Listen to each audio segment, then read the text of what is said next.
Assalamualaikum warahmatullahi wabarakatuh. Selamat pagi, siang, sore, ataupun malam. Perkenalkan, nama saya Mustafa Abdullah. Di sini ingin menjelaskan atau mempresentasikan analisis strategi sistem informasi dari PT Bukit Uluwatu Via Terbuka berdasarkan perspektif Port dan Pepat. Di sini saya mengolah data yang saya dapatkan dari Annual Report 2024 sampai 2025 dan juga Financial Report 2025 yang bisa didapatkan dari situs resminya sendiri. Sebelum kita mulai, kita akan membahas materi yang akan ditampilkan atau materi yang akan dipresentasikan. Kita mulai dari daftar isi di sini ada 5 bab, di mana dibuka dengan pendahuluan, analisis lingkungan bisnis, analisis lingkungan SITI, sintesis dan formulasi strategi SITI, dan juga penutup.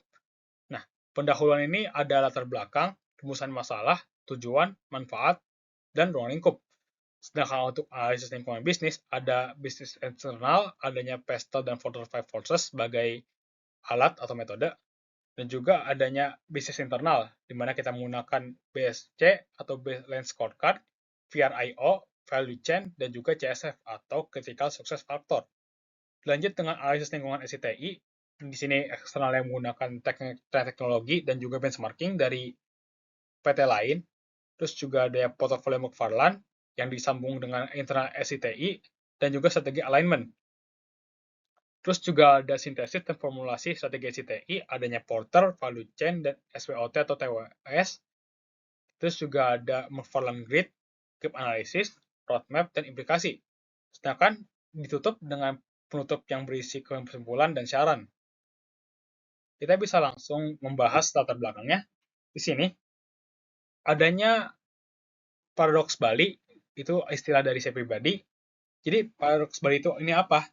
Itu tuh sebuah kejadian yang sangat unik, bisa dibilang. Kenapa bisa unik?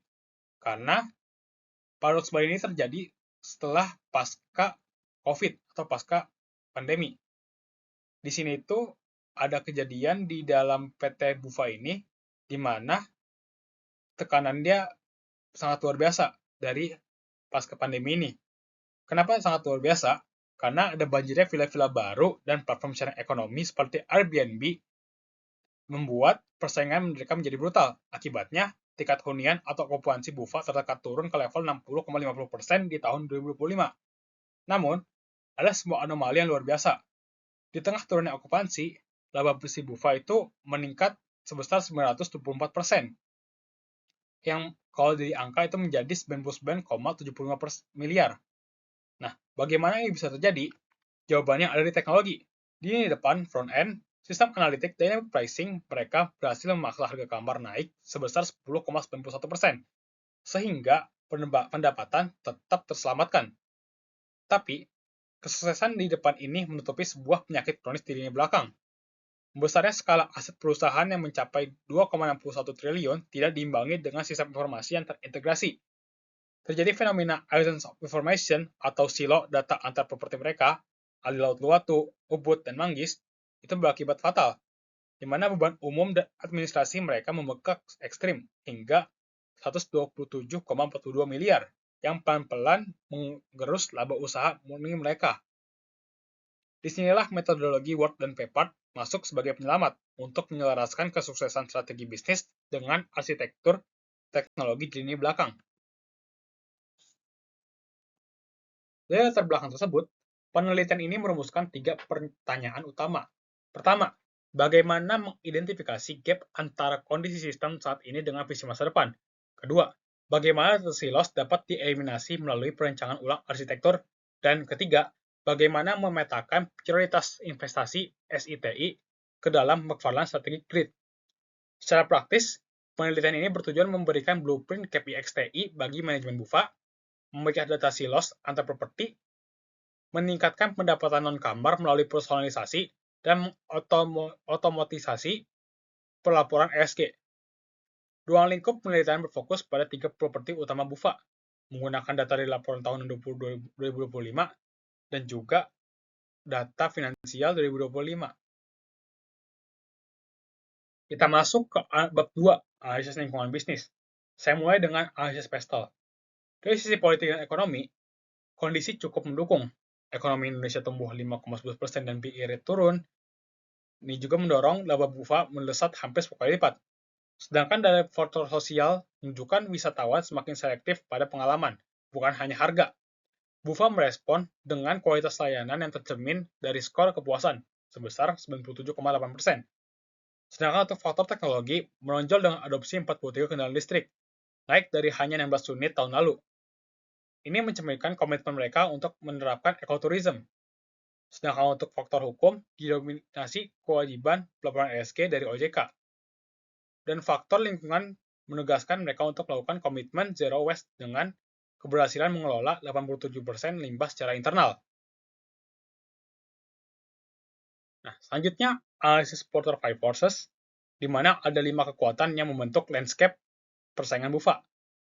Pertama, persaingan industri sangat ketat akibat paradoks Bali. Yang kedua, kekuatan tawar-menawar yang pembeli itu tinggi karena transparansi harga via OTA. Ketiga, ancaman pendatang baru tinggi karena investor baru membanjiri Bali. Keempat, ancaman substitusi tinggi dari villa dan Airbnb. Yang kelima, kekuatan tawar pemasok menengah ke tinggi. Sekarang kita masuk ke lingkungan bisnis internal. Di sini saya menggunakan dua alat, Balance Scorecard dan Fair.io. Nah, dari Balance Scorecard, kita melihat 4 perspektif. Perspektif keuangan mengungkap paradoks. Paradoksnya itu adalah laba bersih meroket, tapi laba usaha unit turun karena beban admin bengkak. Ini membutuhkan cloud ERP. Nah, sedangkan untuk perspektif pelanggan yang membutuhkan CDP atau Customer Data Platform, itu digunakan untuk personalisasi. Sedangkan untuk perspektif proses internal yang membutuhkan IoT untuk ESG, dan juga perspektif pertumbuhan membutuhkan HRIS dan LMS. Dari analisis Fair.io, hanya satu sumber daya yang mencapai keunggulan kompetitif berkelanjutan, yaitu reputasi ekoturism. Nah, dengan sertifikasi Architect Platinum ini, sangat sulit ditiru karena membutuhkan budaya organisasi yang dalam, bukan sekedar teknologi yang bisa dibeli. Di sini kita lanjut ke value chain dan juga critical success factor, di mana analisis value chain itu menunjukkan nilai diciptakan dan inefisiensi terjadi. Aktivitas utama BUFA itu sudah berjalan dengan baik, seperti pengadaan berbasis lokal, operational eco-friendly, dan layanan premium. Namun, di aktivitas mendukung, khususnya infrastruktur dan pengembangan teknologi, masih ada gap integrasi sistem.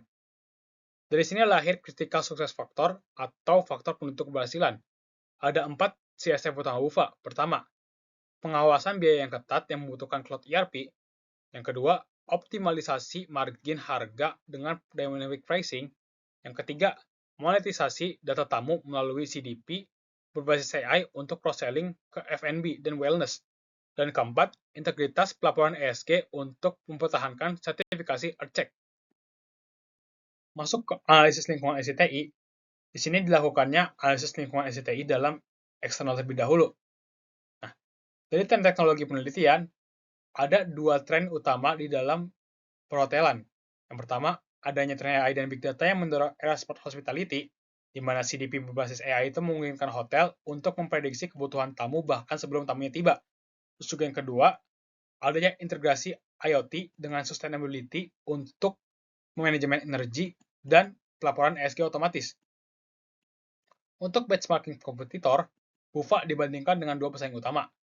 Adanya ZYX yang sebagai pelapor digital dengan dynamic pricing dan marketing otomatis yang agresif, dan juga adanya XYZ, di mana adanya dana aset raksasa, tapi tidak melakukan adopsi TI secara pengakuannya. Artinya, BUFA punya peluang besar. Dengan CDP dan ERP, BUFA bisa menyalip XYZ yang lamban dalam TI. Setelah dilakukannya analisis SCTI eksternal, di sini dilakukan juga analisis SCTI internal. Di sini itu memperkenalkan McFarland Strategy Grid yang membagi portofolio aplikasi ke dalam 4 kuadran. CDP itu ditempatkan di kuadran strategik karena krusial untuk masa depan. Sedangkan untuk Cloud ERP itu ditempatkan di key operasional karena fondasi operasional harian. Sedangkan untuk IoT Smart Ecotourism itu ditempatkan di high potensial karena potensi diferensiasi di masa depan. Dan HRIS serta ESG reporting itu disupport. Nah, dari analisis internal itu kita bisa lihat ketimpangan. Ini depan sangat kuat dengan dynamic pricing. Namun, Ini belakangan lemah karena tidak ada integrasi ERP. Data pelanggan pun terpisah-pisah. Strategi penyelesaiannya itu merekomendasikan arsitektur hybrid cloud yang mengubah belanja kapital menjadi belanja operasional yang fleksibel, serta integrasi API untuk sinkronisasi data real-time. Dan untuk manajemen perubahan, diperlukan model tata kelola centrally planned untuk back office dan free market untuk inovasi layanan tamu. IS Steering Committee di tingkat eksekutif akan menjamin TI selaras dengan bisnis. Setelah dilakukannya analisis lingkungan SITI dan juga analisis lingkungan bisnis, kita sudah meraih jantung dari penelitian ini, di mana di sini ada tempat semua analisis itu disintesis menjadi strategi konkret. Nah, kita bisa lihat bagaimana setiap kekuatan Porter itu langsung menentukan investasi SITI yang harus diprioritaskan. Misalnya, persaingan yang sangat ketat mengharuskan revenue management sebagai senjata utama. Dan juga kekuatan tawar pembeli yang tinggi menuntut CDP untuk personalisasi. Sedangkan untuk rantai nilai atau value chain itu menegaskan bahwa aktivitas utama BUFA sudah solid dari sisi lapangan. Namun, membutuhkan dukungan teknologi yang lebih kuat, terutama di marketing dan infrastruktur. Kita lanjut di sini ke analisis SWOT SITI dan juga matriks TOWS. SWOT ini tuh membantu memetakan posisi BUFA, di mana kita memetakan kekuatan dan juga kelemahannya. Untuk kekuatan terbesarnya itu adalah lonjakan laba dan sertifikasi cek. Sedangkan kelemahan utamanya adalah beban admin yang bengkak dan ketiadaan CDP. Nah, untuk peluang terbesar dari BUFA itu adalah kekuatan aset dari land bank, dan juga ancaman utamanya adalah inflasi dan ekspansi villa substitusi. Nah, dari SWOT ini lahir matriks TOWS yang merumuskan 4 strategi. Ada strategi SO, Strength Opportunity, yang menggunakan aset untuk membangun CDP. Strategi WO, Weakness Opportunity, itu menggunakan dana HMETD sebesar 520,57 miliar untuk cloud ERP. Sedangkan untuk strategi ST, Strength sama Threat itu adanya perkuat IoT dan AirCheck sebagai tameng diferensiasi. Sedangkan untuk WT atau Weakness dan Threat itu HRIS dan LMS untuk efisiensi SDM dan fleksibilitas musiman. Kita lanjut kepada gap analysis. Di sini tuh gap analysis memetakan 4 area strategis, di mana setiap area itu memiliki kondisi yang sangat problematis, kondisi ideal masa depan yang jelas, gap yang teridentifikasi, dan solusi SITI yang konkret.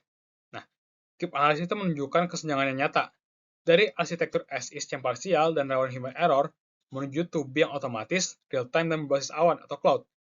Contoh di sini tuh kita bisa lihat di back office yang dia bilang as-isnya awalnya itu parsial, yang to be-nya menjadi single source of truth real-time. Nah, caranya itu dengan mengimplementasi Unified Cloud ERP.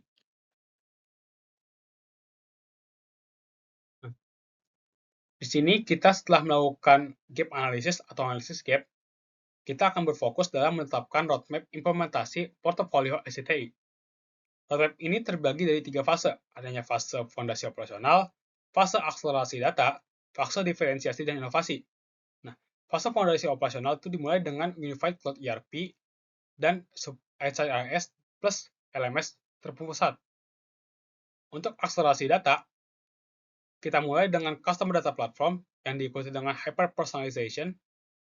Lalu, kita akan melakukan Automated ESG dan Regulatory Reporting.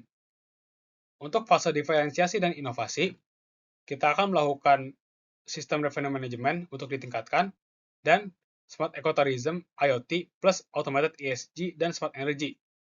Nah, untuk implikasinya bisa dilihat di sini adanya efisiensi biaya, kepatuhan ESG, pendapatan baru, dan risiko yang bisa menimbulkan opportunity loss dan juga gain loss gitu.